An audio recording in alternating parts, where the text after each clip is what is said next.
What's up, you guys? Let me put my TV on mute. Thank you, guys. That's crazy. Every time I turn on the news, y'all, it's something just so bad. Pray for our city, y'all. Please pray for that. Okay, you guys. So today's video, I'm gonna tell you guys how my auntie died. Um, I might get a little emotional because it's like, actually, you guys, I'm gonna tell you guys how my auntie first it went from my cousin, my auntie, and back to my cousin. And it's crazy because it happened, y'all, just so fast. So I'm gonna tell you guys how this happened. If I cry, I'm sorry. It's just I get emotional. So one day, you guys, okay, I'm gonna tell you about my cousin Al. So my cousin Al, you guys, he had like a heart. His heart was bad, but it wasn't like because he had a bad heart. He was just born with a bad heart, and he fought for a long time, just like with so much with his heart. So they had to give him a pacemaker, and the pacemaker would shock his in the inside of his heart. And so one day he used to just walk up to everybody and be like, "I love y'all, cuz I really love y'all." And then he started losing a little weight and stuff. And then we was wondering like what was going on, but we didn't know. Only just like his mama knew, and like probably his sister and his brother or whatever. And my mom kind of knew a little bit too, but it wasn't like it. He when he was sick, he never came around us. It was always he'd just be to himself. So like when he was sick, he'll never come around us.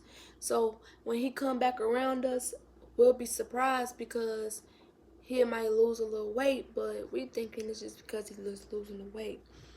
But really it's because of his heart.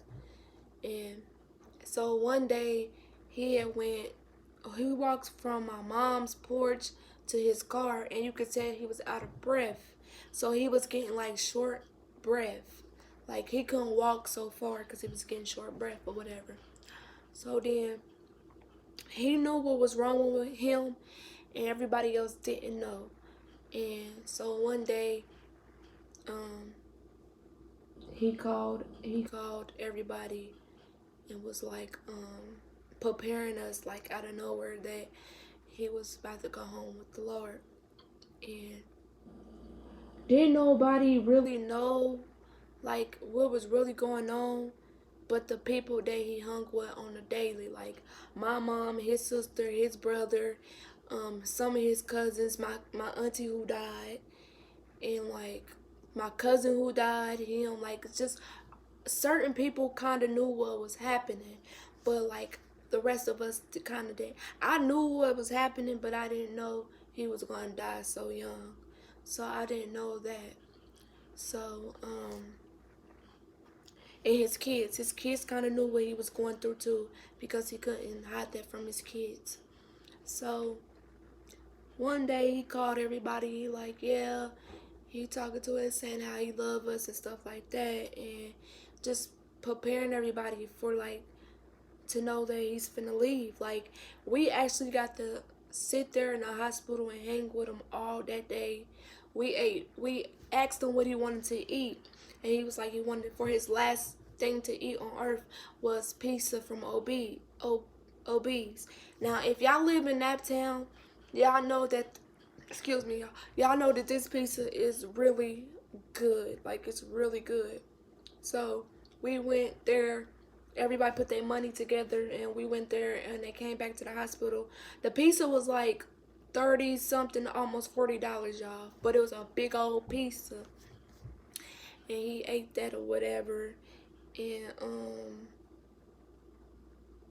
we all sat around. Everybody joked, everybody hugged him, everybody laughed, and everybody cried and everything like that. And we kept on telling him, like, you not going nowhere. You staying with us. We love you. Like, you just can't leave us and stuff. But at the end of the day, if somebody's hurting and God say they're ready for them, they ready for them. So it was just crazy. Like, my cousin got to prepare his own funeral. Like, from every arrangement of his funeral, he got to prepare that. He got to see us and everything. So now, 9 months later, my auntie died on the same freaking day. Like 1 month later. Was it 1 month? No, 9 months later, which was on the day of my cousin. Y'all, it was so crazy. So what happened with my auntie?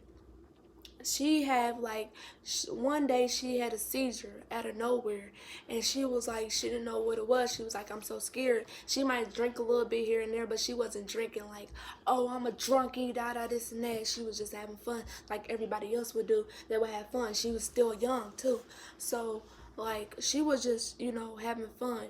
And one day she had a seizure, but she didn't know what she was having, and it hit her so fast that she had one.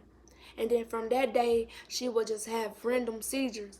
And then she'll go to the hospital and they didn't know what was going on with her. They never knew. They couldn't even tell her what was going on. They would just say, like, if you want to drink or something, just drink a little bit. But she wasn't drinking herself to death. It was just, I don't know if it was stress. I don't know what it was. But it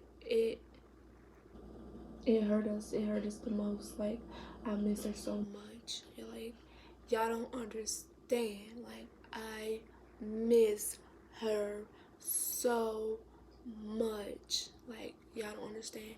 So, sorry if I start crying, y'all. But, so then she would just have like seizures out of nowhere and stuff like that. Then one day, they said she was sitting on the couch watching TV and broke out with a seizure or whatever like that was. But my auntie, her mom, said that she thought it was a seizure. But when we got to the hospital, they kept on saying it was a heart attack, the biggest heart attack. And I think it's a massive heart attack.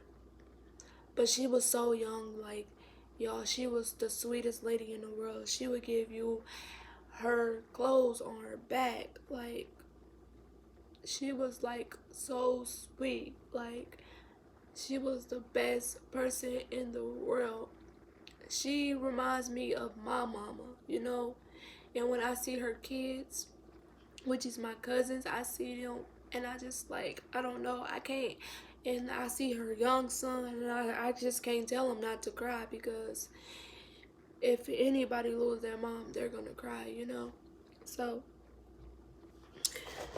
woo. So sorry. So y'all, we didn't get to prepare for her funeral.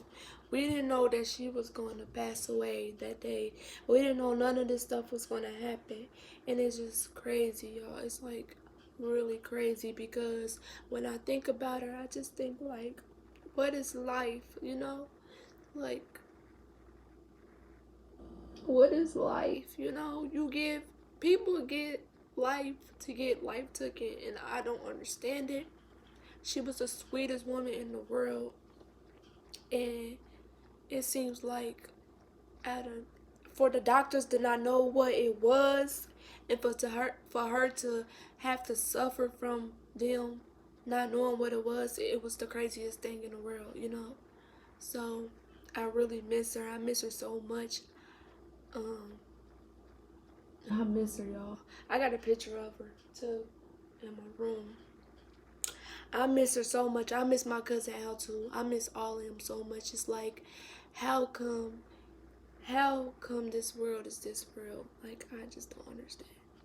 But I'll definitely see them again. So y'all, after that, not even long ago after that, couple months later, my cousin dies. My other cousin. And he dies at my mom's house. Y'all, I'm at my house, my sister's at her house, and they blowing my phone up. It's like almost 12 o'clock at night. And they blowing my phone up like, Dejanay, like, da da da, this and that. And I'm like, what? And they like, yeah, he's not breathing. He was just, my mom was like, he just laid down to go to sleep. Because they was all at the table and they was just playing around. They was joking. They was laughing. Everybody was laughing.